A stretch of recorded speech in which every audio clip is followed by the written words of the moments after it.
Thank you very much. Very much appreciated.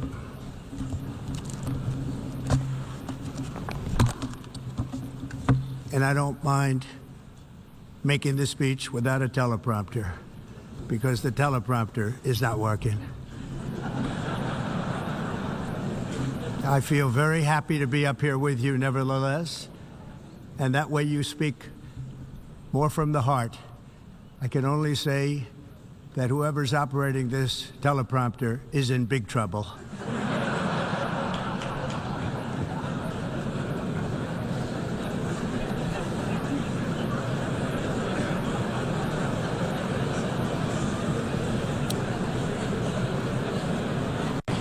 Hello, Madam First Lady.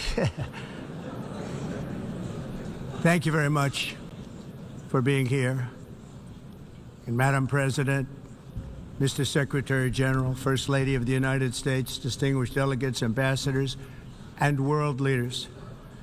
6 years have passed since I last stood in this grand hall and addressed a world that was prosperous and at peace in my first term.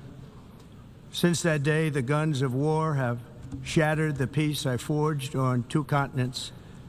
An era of calm and stability gave way to one of the great crises of our time. And here in the United States, 4 years of weakness, lawlessness, and radicalism under the last administration delivered our nation into a repeated set of disasters. 1 year ago, our country was in deep trouble, but today, just 8 months into my administration, we are the hottest country anywhere in the world, and there is no other country even close. America is blessed with the strongest economy, the strongest borders, the strongest military, the strongest friendships, and the strongest spirit of any nation on the face of the earth. This is indeed the golden age of America.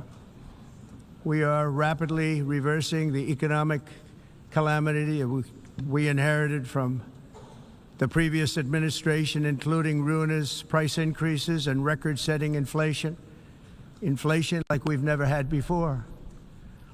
Under my leadership, energy costs are down, gasoline prices are down, grocery prices are down, mortgage rates are down, and inflation has been defeated.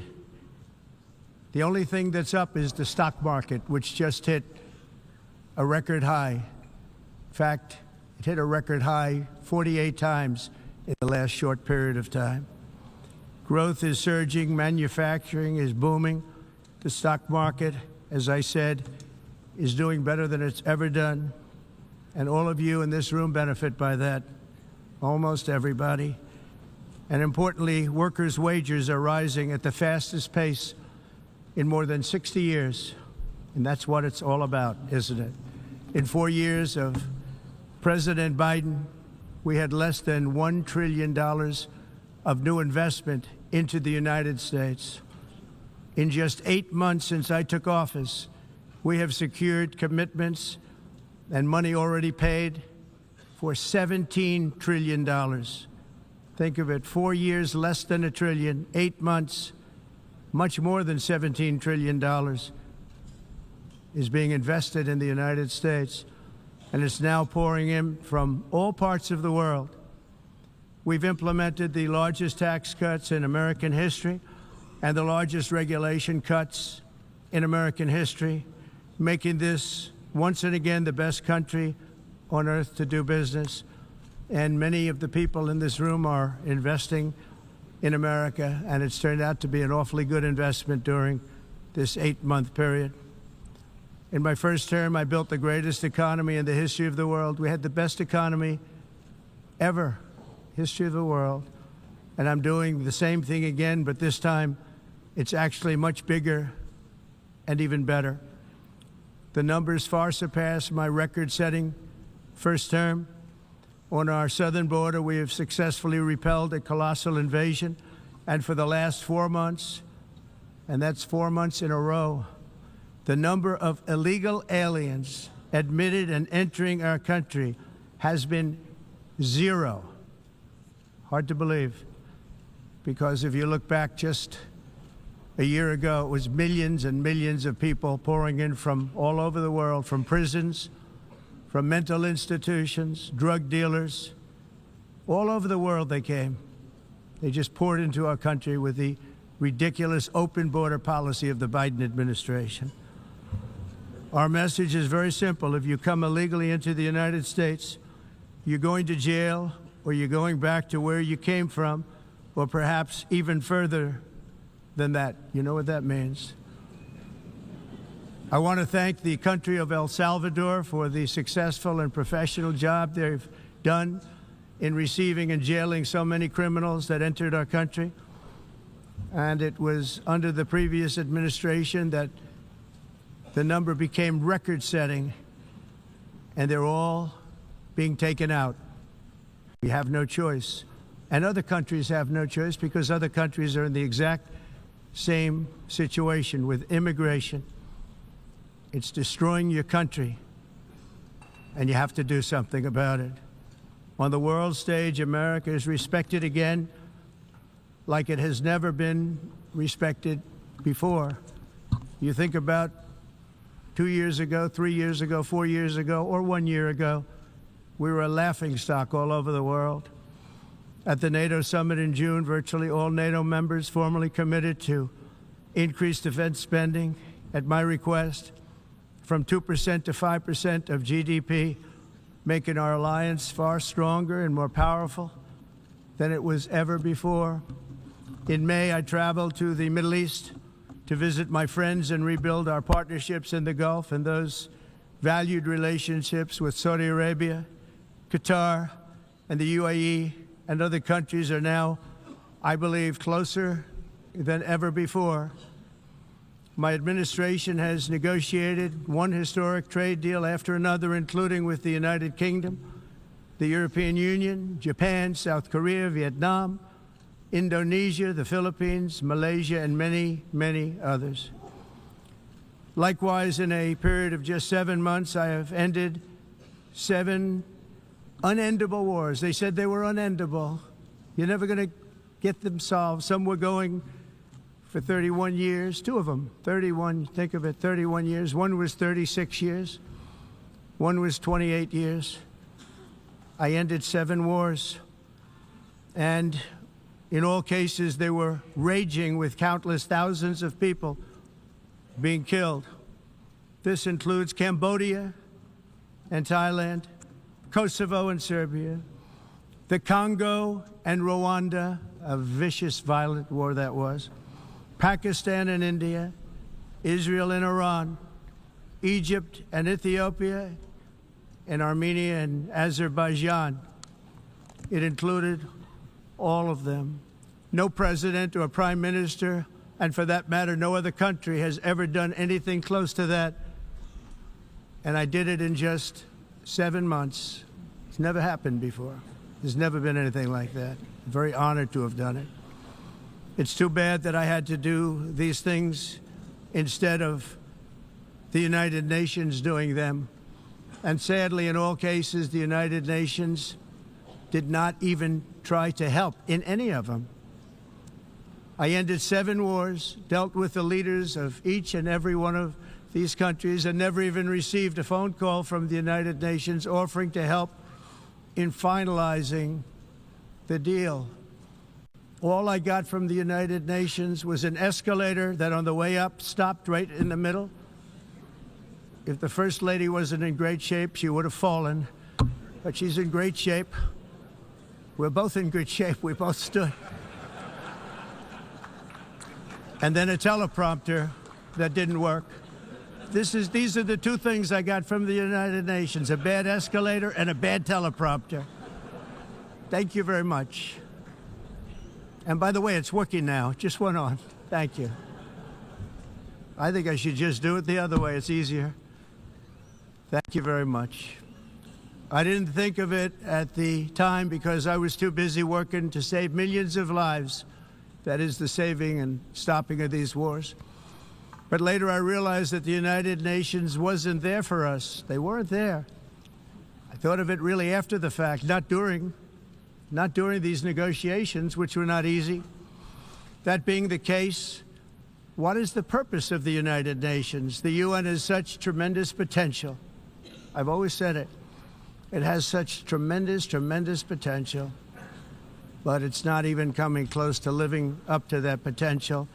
For the most part, at least for now, all they seem to do is write a really strongly worded letter and then never follow that letter up. It's empty words, and empty words don't solve war. The only thing that solves war and wars is action. Now, after ending all of these wars and also earlier negotiating the Abraham Accords, which is a very big thing for which our country received no credit, never receives credit. Everyone says that I should get the Nobel Peace Prize for each one of these achievements. But for me, the real prize will be the sons and daughters who live to grow up with their mothers and fathers, because millions of people are no longer being killed in endless and unglorious wars. What I care about is not winning prizes, it's saving lives. We saved millions and millions of lives with the 7 wars. And we have others that we're working on, and you know that. Many years ago, a very successful real estate developer in New York, known as Donald J. Trump, I bid on the renovation and rebuilding of this very United Nations complex. I remember it so well. I said at the time that I would do it for $500 million, rebuilding everything. It would be beautiful. I used to talk about, I'm going to give you marble floors. They're going to give you terrazzo. I'm going to give you the best of everything. You're going to have mahogany walls. They're going to give you plastic. But they decided to go in another direction, which was much more expensive at the time, and which actually produced a far inferior product. And I realized that they did not know what they were doing when it came to construction, and that their building concepts were so wrong, and the product that they were proposing to build was so bad and so costly. It was going to cost them a fortune. And I said, and wait till you see the overruns. Well, I turned out to be right. They had massive cost overruns and spent between $2 and $4 billion on the building and did not even get the marble floors that I promised them. You walk on terrazzo. Do you notice that? As far as I'm concerned, frankly, looking at the building and getting stuck on the escalator, they still haven't finished the job. They still haven't finished. That was years ago. The project was so corrupt that Congress actually asked me to testify before them on the tremendous waste of money, because it turned out that they had no idea what it was, but they knew it was anywhere between $2 and $4 billion as opposed to $500 million with a guarantee. But they had no idea, and I said it cost much more than $5 billion. Unfortunately, many things in the United Nations are happening just like that, but on an even much bigger scale, much, much bigger. Very sad to see. Whether the UN can manage to play a productive role, I've come here today to offer the hand of American leadership and friendship to any nation in this assembly that is willing to join us in forging a safer, more prosperous world. And it's a world that we'll be much happier with. A dramatically better future is within our reach. But to get there, we must reject the failed approaches of the past and work together to confront some of the greatest threats in history. There is no more serious danger to our planet today than the most powerful and destructive weapons ever devised by man, of which the United States, as you know, has many. Just as I did in my first term, I've made containing these threats a top priority, starting with the nation of Iran. My position is very simple.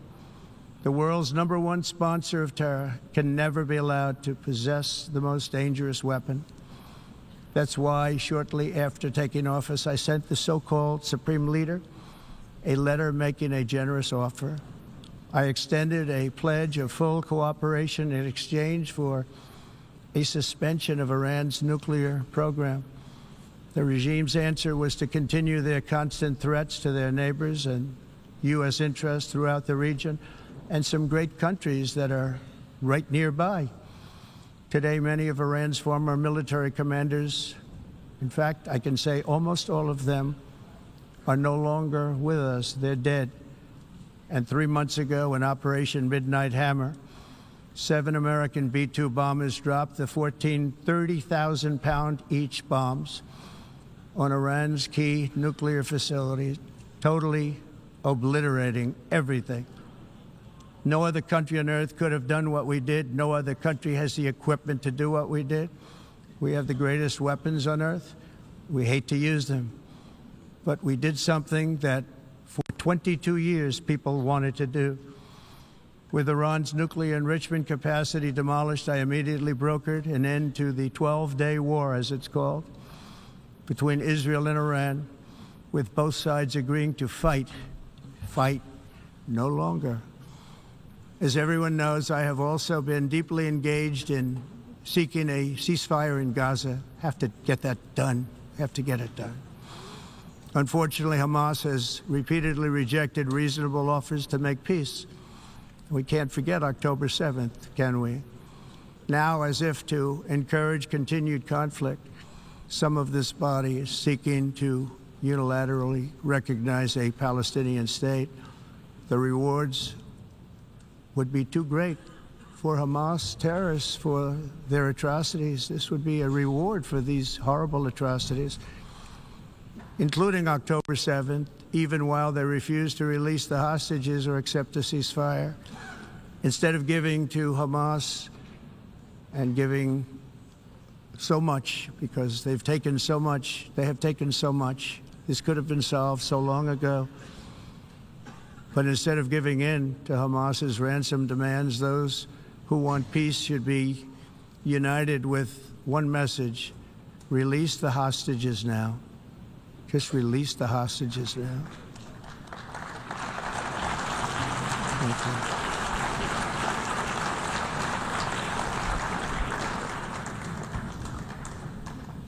Thank you.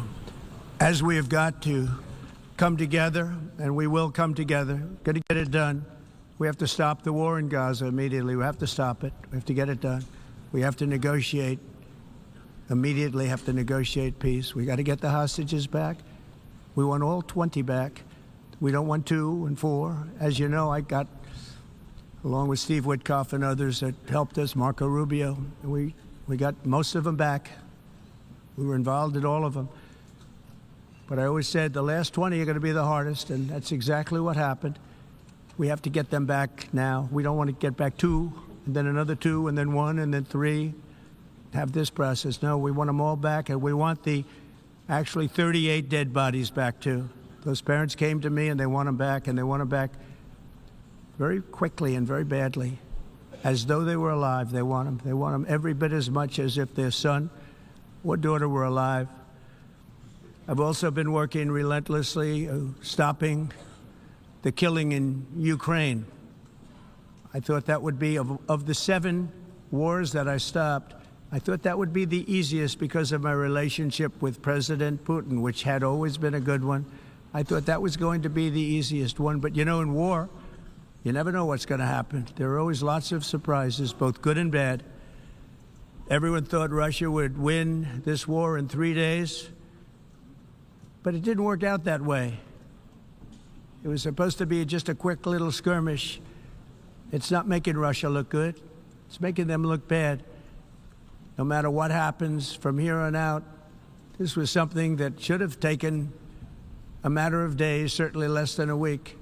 And they've been fighting for 3.5 years and killing anywhere from 5,000 to 7,000 young soldiers, mostly soldiers, on both sides, every single week, from 5,000 to 7,000 dead young people, and some in cities, much smaller numbers, where rockets are shot, where drones are dropped. This war would never have started if I were president. This was a war that should have never happened. It shows you what leadership is, what bad leadership can do to a country. Look what happened to the United States, and look where we are right now in just a short period of time. The only question now is how many more lives will be needlessly lost on both sides. China and India are the primary funders of the ongoing war by continuing to purchase Russian oil. But inexcusably, even NATO countries have not cut off much Russian energy and Russian energy products, which, as you know, I found out about 2 weeks ago, and I wasn't happy. Think of it. They're funding the war against themselves. Who the hell ever heard of that one? In the event that Russia is not ready to make a deal to end the war, then the United States is fully prepared to impose a very strong round of powerful tariffs, which would stop the bloodshed, I believe, very quickly. But for those tariffs to be effective, European nations, all of you are gathered here right now, would have to join us in adopting the exact same measures. I mean, you're much closer to this. We have an ocean in between. You're right there.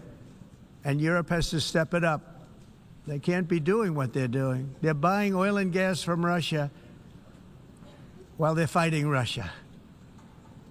It's embarrassing to them, and it was very embarrassing to them when I found out about it, I can tell you that. They have to immediately cease all energy purchases from Russia. Otherwise, we're all wasting a lot of time. So I'm ready to discuss this. We're going to discuss it today with the European nations, all gathered here. I'm sure they're thrilled to hear me speak about it, but that's the way it is. I like to speak my mind and speak the truth. As we seek to reduce the threat of dangerous weapons today, I'm also calling on every nation to join us in ending the development of biological weapons once and for all. And biological is terrible, and nuclear is even beyond, and we include nuclear in that. We want to have a cessation of the development of nuclear weapons. We know, and I get to view it all the time. Sir, would you like to see? And I look at weapons that are so powerful that we just can't ever use them. If we ever use them, the world literally might come to an end. There would be no United Nations to be talking about. There would be no nothing. Just a few years ago, reckless experiments overseas gave us a devastating global pandemic. Yet despite that worldwide catastrophe, many countries are continuing extremely risky research into bioweapons and man-made pathogens. This is unbelievably dangerous. To prevent potential disasters, I'm announcing today that my administration will lead an international effort to enforce biological weapons convention, which is going to be meeting with the top leaders of the world by pioneering an AI verification system that everyone can trust. Hopefully, the UN can play a constructive role, and it will also be one of the early projects under AI. Let's see how good it is, because a lot of people are saying it could be one of the great things ever, but it also can be dangerous, but it can be put to tremendous use and tremendous good, and this would be an example of that. Not only is the UN not solving the problems it should, too often, it's actually creating new problems for us to solve. The best example is the #1 political issue of our time, the crisis of uncontrolled migration. It's uncontrolled. Your countries are being ruined. The United Nations is funding an assault on Western countries and their borders. In 2024, the UN budgeted $372 million in cash assistance to support an estimated 624,000 migrants journeying into the United States.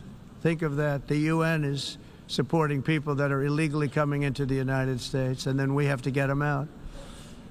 The UN also provided food, shelter, transportation, and debit cards to illegal aliens. Can you believe that? On the way to infiltrate our southern border. Millions of people came through that southern border. Just a year ago, millions and millions of people were pouring in, 25 million altogether over the 4 years of the incompetent Biden administration. And now we have it stopped, totally stopped. In fact, they're not even coming anymore because they know they can't get through. But what took place is totally unacceptable. The UN is supposed to stop invasions, not create them and not finance them.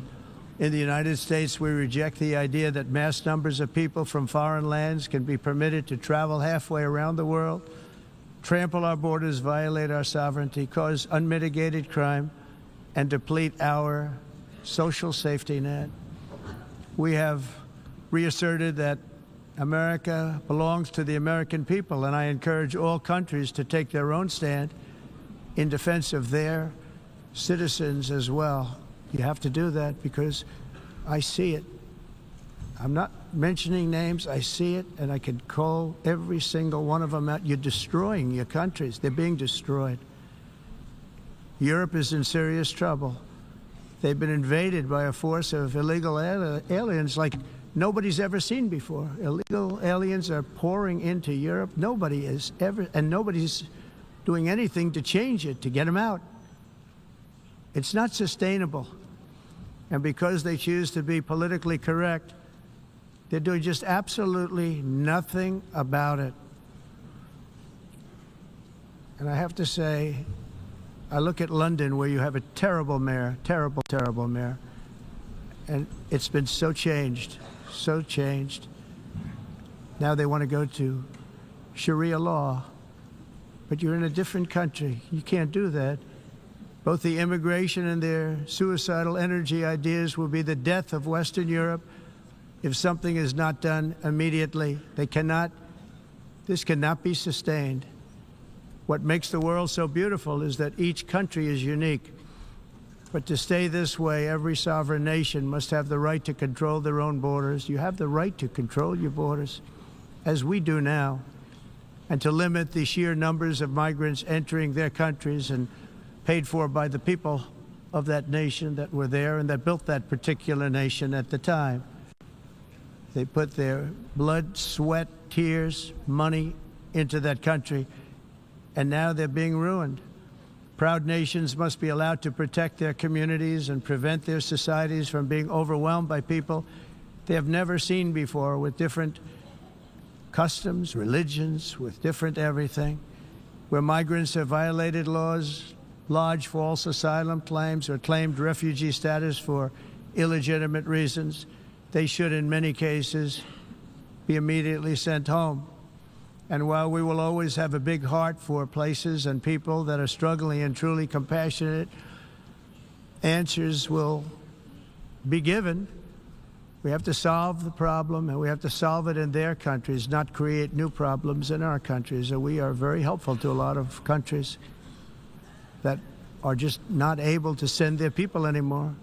They used to send them to us in caravans of 25,000, 30,000 people each. These massive caravans of people pouring into our country, totally unchecked and unvetted. But not anymore. According to the Council of Europe, in 2024, almost 50% of inmates in German prisons were foreign nationals or migrants. In Austria, the number was 53% of the people in prisons were from places that weren't from where they are now. In Greece, the number was 54%, and in Switzerland, beautiful Switzerland, 72% of the people in prisons are from outside of Switzerland. When your prisons are filled with so-called asylum seekers who repaid kindness, and that's what they did, they repaid kindness with crime, it's time to end the failed experiment of open borders. You have to end it now. See, I can tell you, I'm really good at this stuff. Your countries are going to hell. In America, we've taken bold action to swiftly shut down uncontrolled migration. Once we started detaining and deporting everyone who crossed the border and removing illegal aliens from the United States, they simply stopped coming. They're not coming anymore. We're getting a lot of credit, but they're not coming anymore. This was a humanitarian act for all involved, because on the trips up, thousands of people a week were dying. Women were being raped. Nobody's ever seen anything like it. Raped, horribly beaten, raped.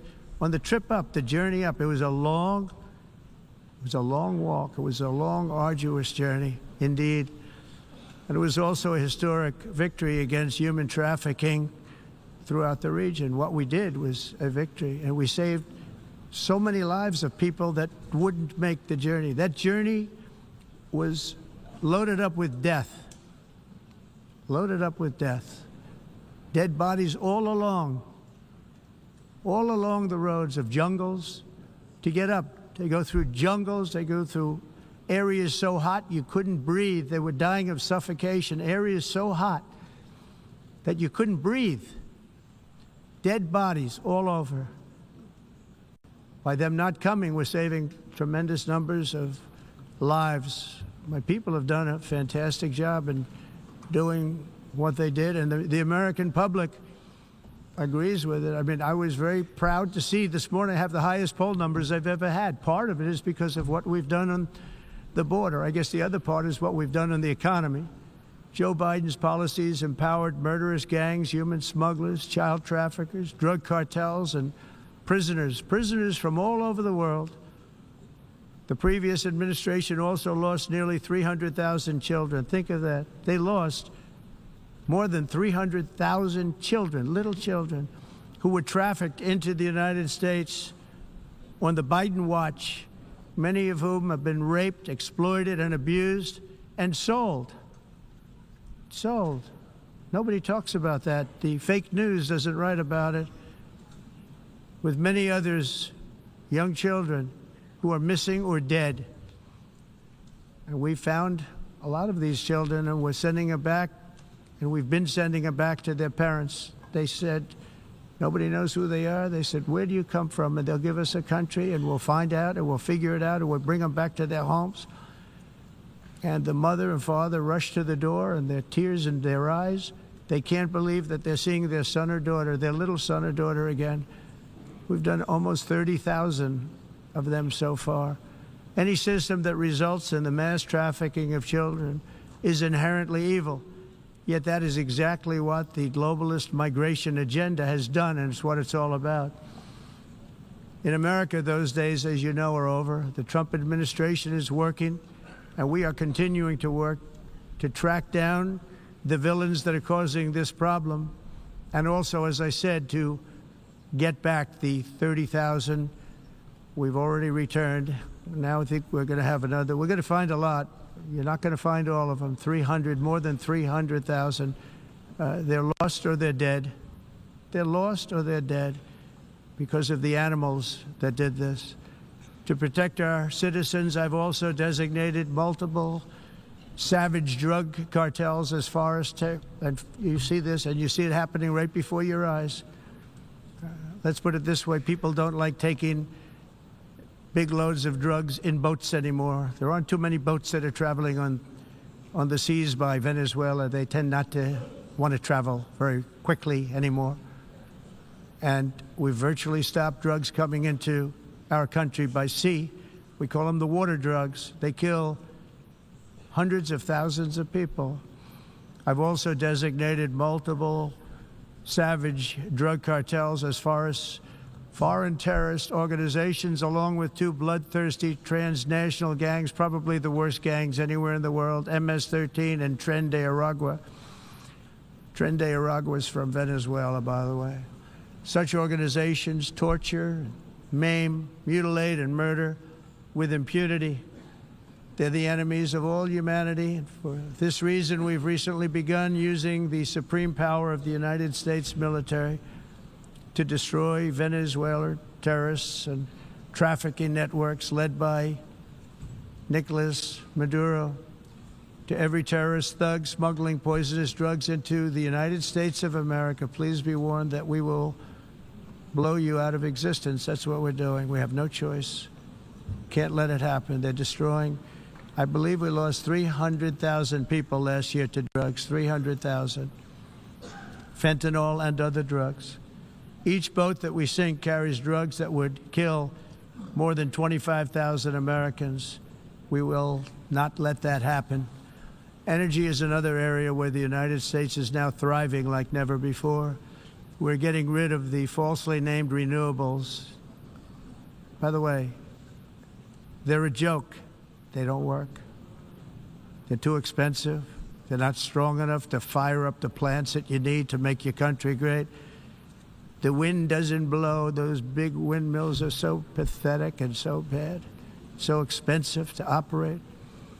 And they have to be rebuilt all the time, and they start to rust and rot most expensive energy ever conceived, and it's actually energy. You're supposed to make money with energy, not lose money. You lose money, the governments have to subsidize. You can't put them out without massive subsidies. And most of them are built in China, and I give China a lot of credit. They build them, but they very few wind farms. So why is it that they build them and they send them all over the world, but they barely use them? You know what they use? Coal. They use gas. They use almost anything, but they don't like wind. But they sure as hell like selling the windmills. Europe, on the other hand, has a long way to go, with many countries being on the brink of destruction because of the green energy agenda. And I give a lot of credit to Germany. Germany was being led down a very sick path, both on immigration, by the way, and on energy. They were going green, and they were going bankrupt. And the new leadership came in, and they went back to where they were, with fossil fuel and with nuclear, which is good. It's now safe, and you can do it properly. But they went back to where they were, and they opened up a lot of different plants, energy-producing plants, and they're doing well. I give Germany a lot of credit for that. They've said this is a disaster, what's happening. They were going all green. All green is all bankrupt. That's what it represents. And it's not politically correct. I'll be very badly criticized for saying it, but I'm here to tell the truth. I don't care. It doesn't matter to me. I'm in New York City. I'm feeling a lot safer. Crime, we're getting crime down. And by the way, speaking of crime, Washington, D.C. Washington, D.C. was the crime capital of America. Now it's after 12 days, it's a totally safe city. Everyone's going out to dinner. They're going out to restaurants. Your wife can walk down the middle of the street with or without you. Nothing's going to happen. My people have done a fantastic job. And yes, I called in the National Guard, and the National Guard took care of business, and they weren't politically correct, but they took care of business. We got 1,700 career criminals out, brought them back to where they came from, the countries where they came from, or put them in jails. Washington, D.C. is now a totally safe city again, and I welcome you to come. In fact, we'll have dinner together at a local restaurant, and we'll be able to walk. We don't have to go by an armor-plated vehicle. We'll walk right over there from the White House. They've given up their powerful edge, a lot of the countries that we're talking about, in oil and gas, such as essentially closing the great North Sea oil. Oh, the North Sea, I know it so well. Aberdeen was the oil capital of Europe, and there's tremendous oil that hasn't been found in the North Sea. Tremendous oil. And I was with the Prime Minister I respect and like a lot, and I said, you're sitting with the greatest asset. They essentially closed it by making it so highly taxed that no developer, no oil company can go there. They have tremendous oil left, and more importantly, they have tremendous oil that hasn't even been found yet. And what a tremendous asset for the United Kingdom. And I hope the Prime Minister is listening, because I told it to him 3 days in a row. That's all he heard. North Sea oil, North Sea, because I want to see them do well. I want to stop seeing them ruining that beautiful Scottish and English countryside with windmills and massive solar panels that go 7 miles by 7 miles, taking away farmland. But we're not letting this happen in America. In 1982, the executive director of the United Nations Environmental Program predicted that by the year 2000, climate change would cause a global catastrophe. He said that it will be irreversible, as any nuclear holocaust would be. This is what they said at the United Nations. What happened? Here we are. Another UN official stated in 1989 that within a decade, entire nations could be wiped off the map by global warming. Not happening. You know, it used to be global cooling. If you look back years ago in the 1920s and the 1930s, they said, global cooling will kill the world. We have to do something. Then they said global warming will kill the world, but then it started getting cooler, so now they could just call it climate change, because that way they can't miss. It's climate change, because if it goes higher or lower, whatever the hell happens, there's climate change. It's the greatest con job ever perpetrated on the world, in my opinion. Climate change, no matter what happens, you're involved in that. No more global warming, no more global cooling. All of these predictions made by the United Nations and many others, often for bad reasons, were wrong. They were made by stupid people that have cost their countries fortunes and given those same countries no chance for success. If you don't get away from this green scam, your country is going to fail. And I'm really good at predicting things, you know. They actually said during the campaign they had a hat, the best-selling hat. Trump was right about everything. And I don't say that in a braggadocious way, but it's true. I've been right about everything. And I'm telling you that if you don't get away from the green energy scam, your country is going to fail. And if you don't stop people that you've never seen before, that you have nothing in common with, your country is going to fail. I'm the President of the United States, but I worry about Europe. I love Europe. I love the people of Europe. And I hate to see it being devastated by energy and immigration. This double-tailed monster destroys everything in its wake, and they cannot let that happen any longer. You're doing it because you want to be nice. You want to be politically correct, and you're destroying your heritage. They must take control strongly and immediately of the unmitigated immigration disaster and the fake energy catastrophe before it's too late. The carbon footprint is a hoax made up by people with evil intentions, and they're heading down a path of total destruction. You know, the carbon footprint was a big, big thing a few years ago. I remember hearing about the carbon footprint, and then President Obama would get into Air Force One, a massive Boeing 747, and not a new one, an old one with old engines that spew everything into the atmosphere. He'd talk about the carbon footprint, we must do so. Then he'd get in and he'd fly from Washington to Hawaii to play a round of golf. And then he'd get back onto that big, beautiful plane and he'd fly back and he'd talk about, again, global warming and the carbon footprint. It's a con job. At extreme cost and expense, Europe reduced its own carbon footprint by 37%. Think of that. Congratulations, Europe. Great job. You cost yourself a lot of jobs, a lot of factories closed, but you reduced the carbon footprint by 37%. However, for all of that sacrifice and much more, it's been totally wiped out and then some by a global increase of 54%. Much of it coming from China and other countries that are thriving around China, which now produces more CO2 than all the other developed nations in the world. So all of these countries are working so hard on the carbon footprint, which is nonsense, by the way. It's nonsense. You know, it's interesting. In the United States, we have still radicalized environmentalists, and they want the factories to stop. Everything should stop. No more cows. We don't want cows anymore. I guess they want to kill all the cows. They want to do things that are just unbelievable, and you have it too. But you know, we have a border, strong, and we have a shape, and that shape doesn't just go straight up. That shape is amorphous when it comes to the atmosphere. And if we had the most clean air, and I think we do, we have very clean air. We have the cleanest air we've had in many, many years.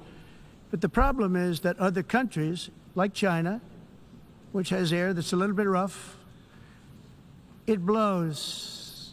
And no matter what you're doing down here, the air up here tends to get very dirty because it comes in from other countries where their air isn't so clean. And the environmentalists refuse to acknowledge that. Same thing with garbage. In Asia, they dump much of their garbage right into the ocean. And over about a 1 week and 2 week journey, it flows right past Los Angeles. You've seen it. Massive amounts of garbage, almost too much to do anything about, flowing past Los Angeles, past San Francisco. And then somebody will get in trouble because he dropped a cigarette on the beach. The whole thing is crazy.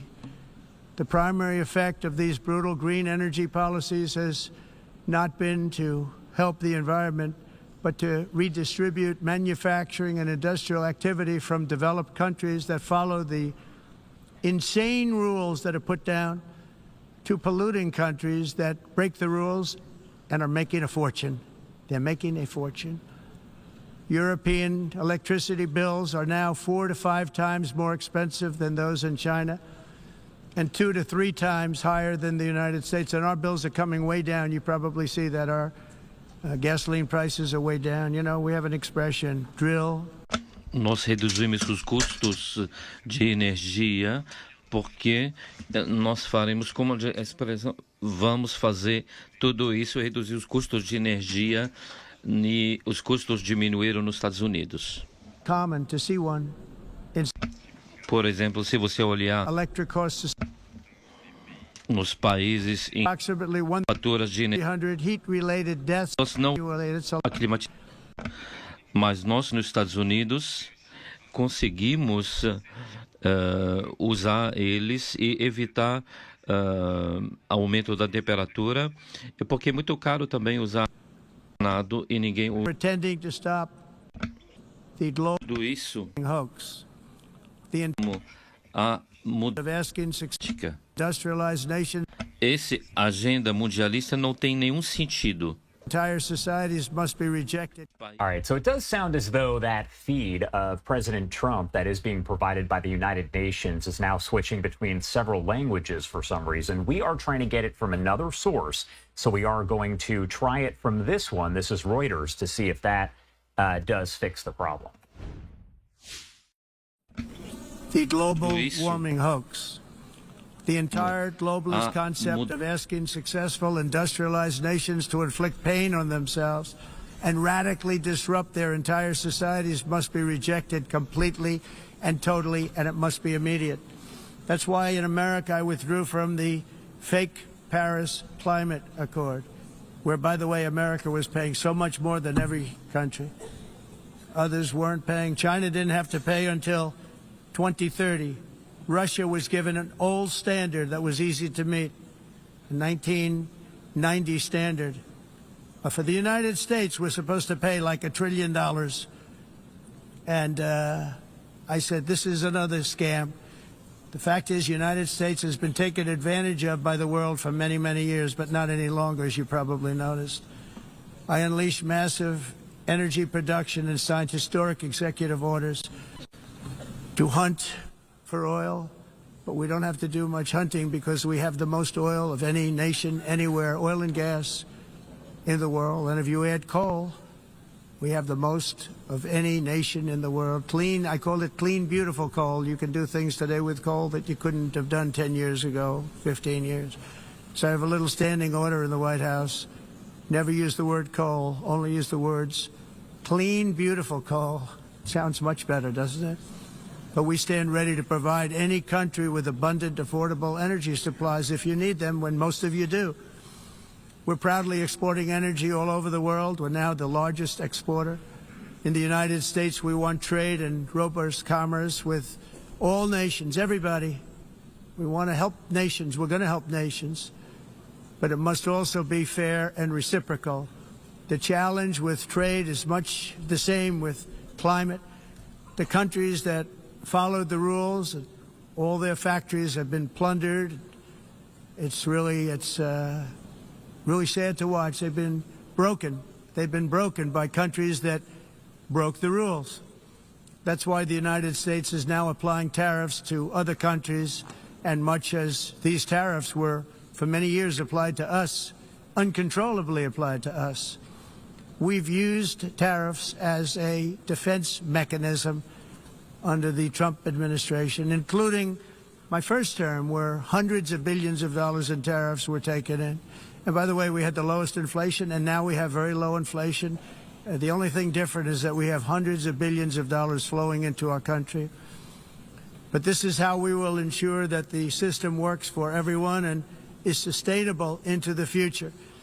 We're also using tariffs to defend our sovereignty and security throughout the world, including against nations that have taken advantage of former U.S. administrations for decades, including the most corrupt, incompetent administration in history, the sleepy Joe Biden administration. Brazil now faces major tariffs in response to its unprecedented efforts to interfere in the rights and freedoms of our American citizens and others, with censorship, repression, weaponization, judicial corruption, and targeting of political critics in the United States. I have a little problem saying this because I must tell you, I was walking in and the leader of Brazil was walking out. We saw him and I saw him, he saw me, and we embraced.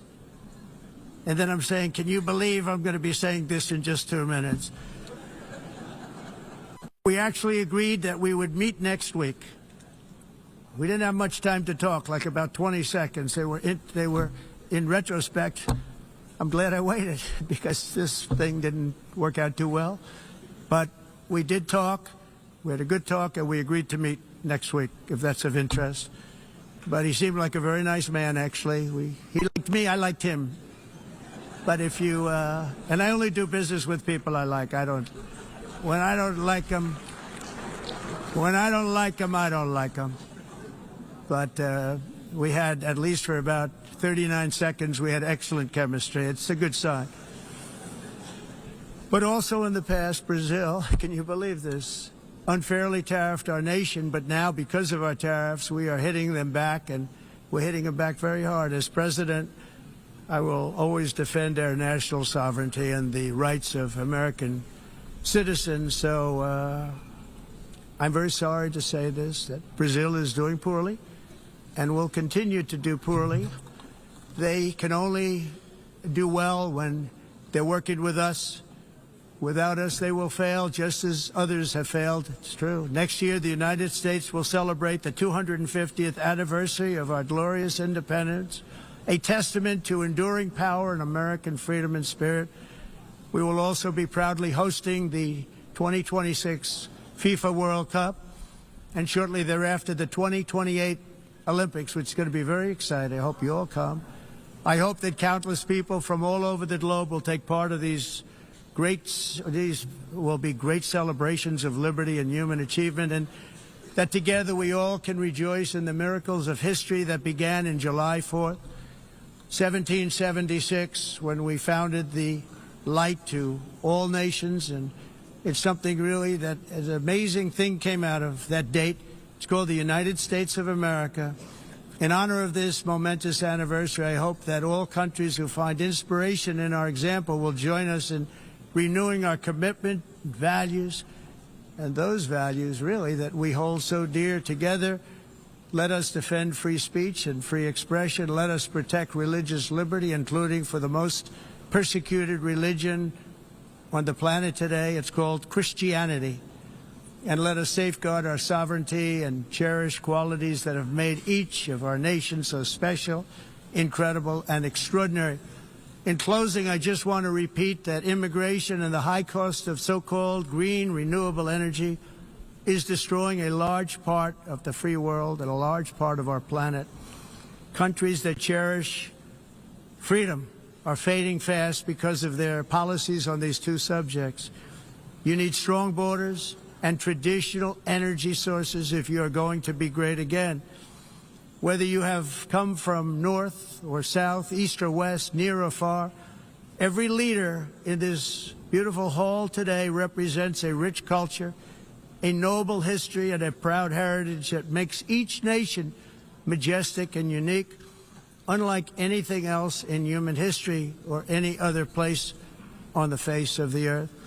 From London to Lima, from Rome to Athens, from Paris to Seoul, from Cairo to Tokyo and Amsterdam to right here in New York City, we stand on the shoulders of the leaders and legends, generals and giants, heroes and titans who won and built our beloved nations, all of our nations, with their own courage, strength, spirit, and skill. Our ancestors climbed mountains, conquered oceans, crossed deserts, and trekked over wide open plains. They charged into thunderous battles, plunged into grave dangers, and they were soldiers and farmers and workers and warriors and explorers and patriots. They built towns into cities, tribes into kingdoms, ideas into industries, and small islands into mighty empires. You're a part of all of that. They were champions for their people who never gave up and who never, ever gave in. Their values defined our national identities. Their visions forged our magnificent destiny. Everybody in this room is a part of it in your own way. Each of us inherits the deeds and the myths, the triumphs, the legacies of our own heroes and founders who so bravely showed us the way. Our ancestors gave everything for homelands that they defended with pride, with sweat, with blood, with life, and with death. Now the righteous task of protecting the nations that they built belongs to each and every one of us. So together let us uphold our sacred duty to our people and to our citizens. Let us protect their borders, ensure their safety, preserve their cultures, treasure, and traditions, and fight, fight, fight for their precious dreams and their cherished freedoms. And in friendship and really a beautiful vision, let us all work together to build a bright, beautiful planet, a planet that we all share, a planet of peace and a world that is richer, better, and more beautiful than ever before. That can happen. It will happen. It will happen, and I hope it can happen and start right now, right at this moment.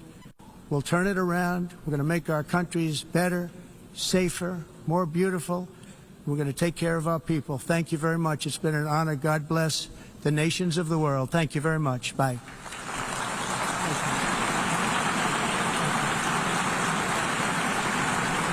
Thank you very much.